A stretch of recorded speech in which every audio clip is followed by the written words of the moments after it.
प्रदेश चुनाव में अपनी सियासी पारी को फिर शुरू करने के सपने देख रही बसपा प्रमुख मायावती ने चुनाव से ठीक पहले ब्राह्मण कार्ड खेला है।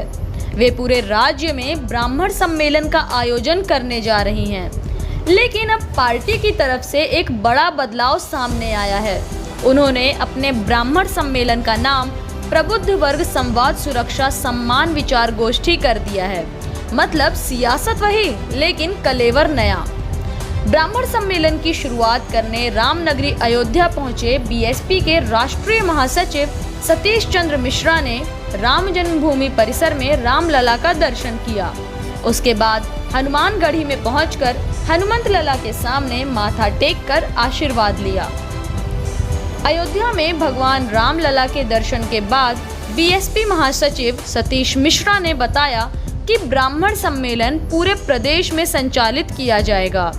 उन्होंने ये भी कहा कि हम धर्म के नाम पर राजनीति नहीं करते, रामलला पर राजनीति नहीं करते, हम भगवान राम में आस्था रखते हैं। मिशन 2022 के चुनाव पर निशाना साधते हुए उन्होंने बताया कि बीएसपी अकेले चुनाव लड़ेगी, किसी भी दल से गठबंधन ना करके केवल जनता व सर्व समाज से ही गठबंधन करेगी। आपको बता दें कि ब्राह्मण सम्मेलन की शुरुआत जिले के आलिशान होटल में की गई। यही नहीं, कोविड प्रोटोकॉल का तो किसी को ख्याल ही नहीं रहा। धर्म में कोई राजनीति नहीं करते हैं। धर्म में जो लोग राजनीति करते हैं उनकी सोच होती है कि हम इसमें किस तरह कार्यक्रम करें, क्या करें। हम भगवान राम पे आस्था रखते हैं, हम भगवान कृष्ण में आस्था रखते हैं, हम भोले शंकर में। हम लोग ब्राह्मण समाज से हैं और हम सारे भगवानों पे आस्था रखते हैं और रामचंद्र जी के तो रोज़ सुबह उठ के पहले पूजा करते हैं। तो अगर हमने कार्यक्रम सोचा है उत्तर प्रदेश में स्टार्ट करने का, तो आपकी हमने सोचा भगवान श्री राम का अयोध्या में चल करके उनके रामलला के दर्शन करके अपना कार्यक्रम शुरू करें, उनका आशीर्वाद। यहाँ से सीधे हनुमानगढ़ी जाएंगे और उनके दर्शन करेंगे। पहले भी हम आ चुके हैं, लेकिन ये कि कार्यक्रम हम अपना पूरे उत्तर प्रदेश में शुरू करने जा रहे थे। तो इसके लिए हमने सोचा पहले हम भगवान श्री राम जी के चरणों में जा करके उनके दर्शन करके और उनका आशीर्वाद लेकर के, हनुमान जी के दर्शन करके उनका आशीर्वाद लेकर के आगे। इसमें कोई हम लोग राजनीति नहीं डालते हैं। अब तक तो राम भाजपा गति से राम हमारे हैं। नहीं, देखिए, ये जो लोग सोचते हैं या कहते हैं ये बहुत ही संकीर्ण सोच है। अगर भारतीय जनता पार्टी ये सोचती है कि भगवान श्री राम उनके हैं तो इससे ज़्यादा संकीर्ण सोच। भगवान श्री राम सबके हैं और भगवान श्री राम जितने उनके हैं शायद उनसे ज़्यादा हम लोगों के हैं, हमारे हैं। हम लोग तो पता नहीं वो करते भी हैं कि नहीं। हम लोग तो सुबह उठ के पहले पूजा करते हैं, पाठ करते हैं, उसके बाद घर अपना आगे काम शुरू करते हैं। लेकिन हम लोग, अफसोस होता है जब लोग भगवान श्री राम को भी राजनीति में डालते हैं।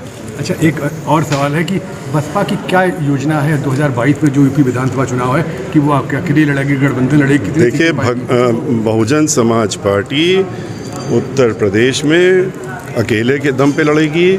कोई गठबंधन किसी पार्टी से नहीं करेगी।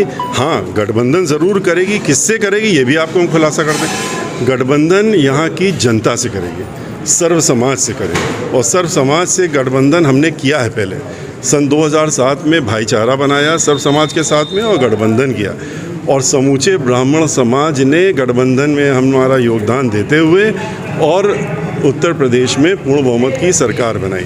आज जिस तरह से ब्राह्मण उपेक्षित है पूरे उत्तर प्रदेश में इस सरकार में, और जिस तरह से उसको प्रताड़ना दी जाती है, उसको तंग किया रहा है, वो परेशान है।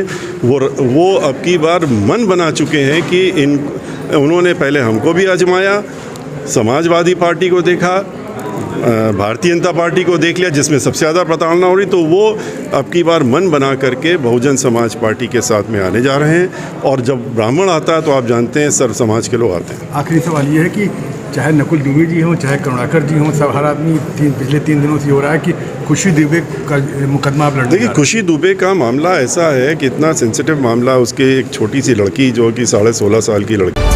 फिलहाल बसपा के समय पर बदलते रहे नारों के बीच उसकी कार्यशैली और चेहरा भी बदलता रहा। एक बार फिर 2022 के यूपी विधानसभा चुनाव के पहले बदलाव का दौर जारी है। अब ये बदलाव बहुजन समाज पार्टी को यूपी में चुनाव में कितना फायदा पहुंचा सकता है, ये तो समय ही बताएगा। लेकिन इस बदलाव का महज एक पक्ष देखना बसपा की रणनीति